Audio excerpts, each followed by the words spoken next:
Good morning बच्चों। हम लोग विज्ञान में धातु अधातु पाठ पढ़ रहे थे और आज का टॉपिक है बच्चों हम लोगों का कि धातुओं की जल के साथ अभिक्रिया। यानी कि जो धातुएं होती हैं वो जल के साथ किस तरह अभिक्रिया करती हैं वो देखेंगे।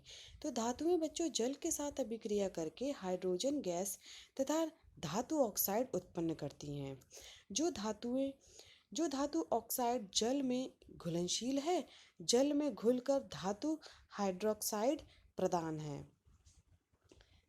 करती है। यानी कि जब क्या कहते हैं जो धातु है वो जल के साथ जब क्या कहते हैं कि रिएक्शन करेगी या अभिक्रिया करेगी तो हमें क्या मिलेगा बच्चों, धातु ऑक्साइड मिलेगा। और यही धातु ऑक्साइड जो है जब फिर से जल के साथ अभिक्रिया करेगी तो हमें क्या मिलेगा, धातु हाइड्रोक्साइड मिलेगा। ठीक, तो इसकी मैंने जो रिएक्शन है यानी कि जो अभिक्रिया है नीचे दिखाई है। जैसे धातु को आपने जैसे जल के साथ रिएक्शन किया या अभिक्रिया करी तो हमें क्या मिला, धातु ऑक्साइड मिला तथा हमें हाइड्रोजन मिला। दूसरा है बच्चों, जब यही जो धातु ऑक्साइड है जल के साथ अभिक्रिया करेगा तो हमें क्या मिलेगा, धातु हाइड्रोक्साइड मिलेगा।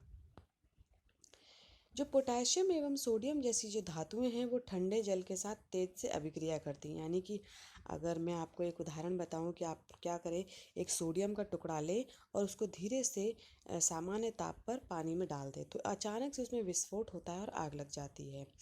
तो बच्चों जो सोडियम तथा पोटेशियम है उसकी अभिक्रिया इतनी तेज होती है तथा ऊष्माक्षेपी होती है कि इससे जो उत्सर्जित हाइड्रोजन तत्काल प्रज्वलित हो जाती है। जैसे रिएक्शन में ही देख लीजिए कि जो पोटेशियम है, पोटेशियम का आपने जल के साथ अभिक्रिया कराई तो हमें मिला पोटेशियम हाइड्रोक्साइड मिला तथा हमें मिला हाइड्रोजन।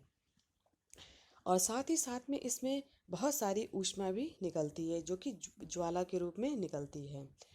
उसी तरीके से बच्चों हम लोग सोडियम देखते हैं तो सोडियम को भी अगर हम लोग जल के साथ अभिक्रिया कराते हैं तो हमें सोडियम हाइड्रोक्साइड मिलेगा तथा हाइड्रोजन गैस मिलेगी और ऊष्मीय ऊर्जा मिलेगी।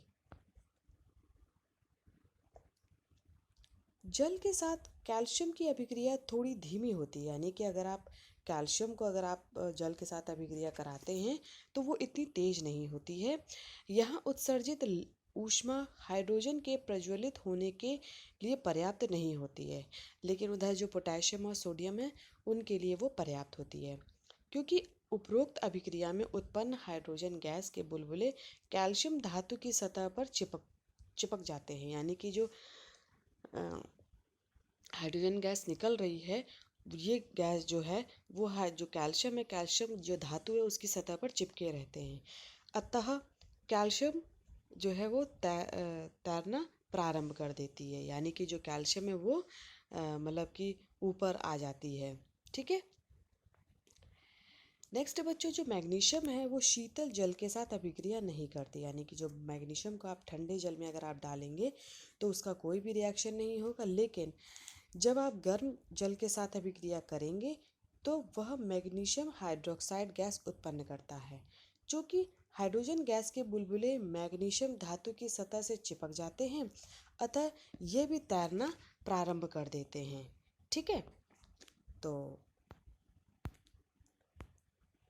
नेक्स्ट देखते हैं बच्चों की एल्यूमिनियम, आयरन तथा जिंक जैसे धातुएं ना तो शीतल जल के साथ और ना ही गर्म जल के साथ अभिक्रिया करती हैं, लेकिन भाप के साथ अभिक्रिया करती हैं। यानी कि ना तो ठंडे जल के साथ कोई रिएक्शन होगा इनका, ना तो गर्म जल के साथ।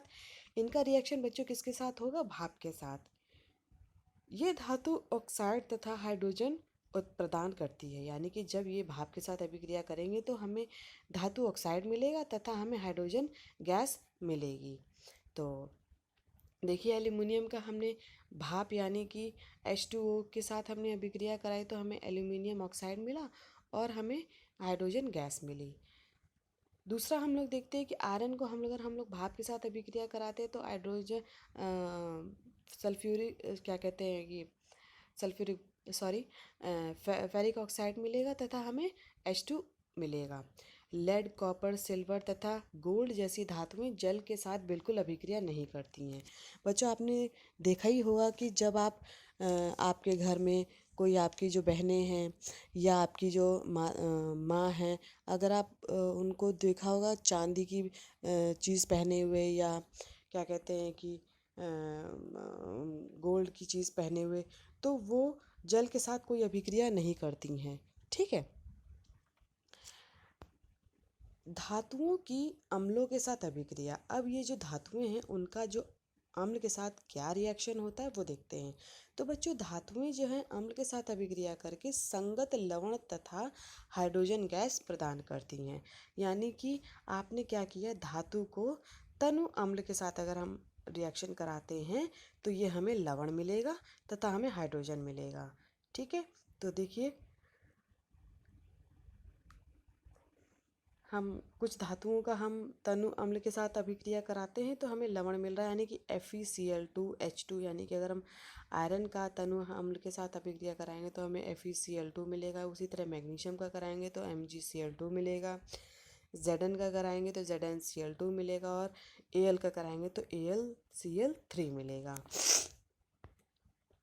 नेक्स्ट है बच्चों कि यहाँ जो अभिक्रियाशीलता जो है बच्चों, वो एक क्रम के द्वारा होती है। यानी कि मैग्नीशियम ज़्यादा अभिक्रियाशील है, उससे कम एल्यूमिनियम है, उससे कम जिंक है, और उससे कम Fe है। तो Cu तथा सिल्वर तथा Hg तनु अम्लों के साथ अभिक्रिया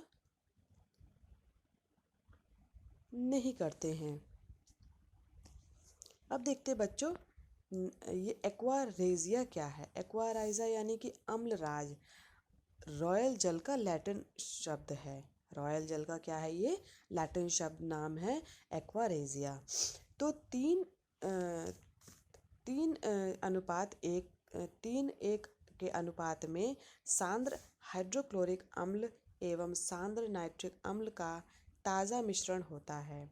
यह गोल्ड को गला सकता है, जबकि दोनों में से किसी अम्ल में अकेले ये क्षमता नहीं होती है। यानी जो 3:1 अनुपात में ये कैसे बनता है, सांद्र हाइड्रोक्लोरिक अम्ल तथा सांद्र नाइट्रिक अम्ल का ये ताज़ा मिश्रण होता है। यानी कि तुरंत का बना हुआ ये जो मिश्रण है, ये है एक्वारेजिया। और यह बच्चों गोल्ड को, यानी कि जो आपको सोना है, इसे ये तुरंत गला सकता है, जबकि दोनों में से किसी अम्ल में अकेले क्षमता नहीं होती। लेकिन अगर आप दो अलग अलग इनका रिएक्शन अगर गोल्ड के साथ करते हैं तो कोई भी इसको नहीं गला सकता है। ठीक है। तो एक्वारेजिया भवकता द्रव होने के साथ प्रबल क्षारक भी है। यह उन अभिकर्मों में से एक है जो गोल्ड एवं प्लैटिनम को गलाने में समर्थ होता है। यानी ये क्या करेगा, यानी कि अगर आपको गोल्ड को अगर गलाना है या प्लैटिनम को गलाना है तो आपको एक्वारेजिया का मदद लेनी पड़ेगी। ठीक है। तो एक्वारेजिया क्या है बच्चों, एक्वारेजिया जो है वो अम्लराज है, जिसको हिंदी में कहते हैं और इंग्लिश में एक्वारेजिया बोलते हैं। ठीक है। और ये क्या करता है, ये गोल्ड को यानी सोने को गला सकता है। नेक्स्ट आता है बच्चों, धातुओं की अन्य धातु लवणों के साथ अभिक्रिया। यानी कि अगर हम एक धातु का दूसरी धातु लवण के साथ अगर अभिक्रिया कराते हैं तो क्या होता है। तो हमने क्या किया, एक धातु ली और दूसरे धातु लवण का विलयन लिया। ठीक है। अब दोनों का हमने रिएक्शन कराया तो हमें जो मिलेगा वो हमें लवण विलयन मिलेगा। यानी ए का लवण विलयन मिल रहा है और धातु बी मिलेगा। अधिक अभिक्रियाशील धातुएं जो हैं वो अपने से कम क्रियाशील धातुओं को उनके यौगिक के विलयन से विस्थापित करती है। ये धातुओं की सक्रियता श्रेणी पर आधारित है। यानी कि किस तरीके से जो है धातुएं अगर रिएक्शन करेंगी तो बच्चों वो जो सक्रियता श्रेणी बनी हुई है उस पर ये आधारित होता है। ठीक है। तो बच्चों, यहीं पे आज का टॉपिक जो है ख़त्म होता है। धन्यवाद आज की कक्षा के लिए।